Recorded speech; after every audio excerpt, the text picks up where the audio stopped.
ரெண்டு பேரை கட்டி உறங்கிட்டு குட்டி மலர் இப்ப பார்த்தா மனசுற கட்டிங் அடிக்குதுப்பா. அத்துமீற நினைச்சா ஐயம் வெரி வெரி சாரி, ஆளை வெட்டி குழம்பு வச்சிருவா.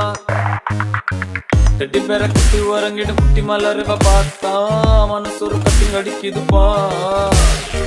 அத்துமீற நினைச்சா ஐயம் வெரி வெரி சாரி, ஆளை வெட்டி குழம்பு வச்சிருவா.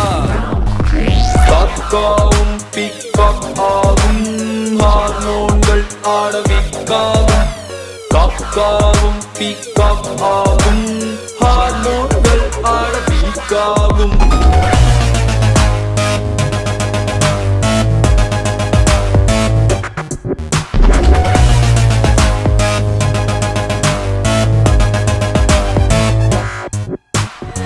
கொஞ்ச நேரம் குமரி குமரி குமரி உடம்ப பார்த்தா கொரியரில் ஃபீவர் அனுப்பிடுவா.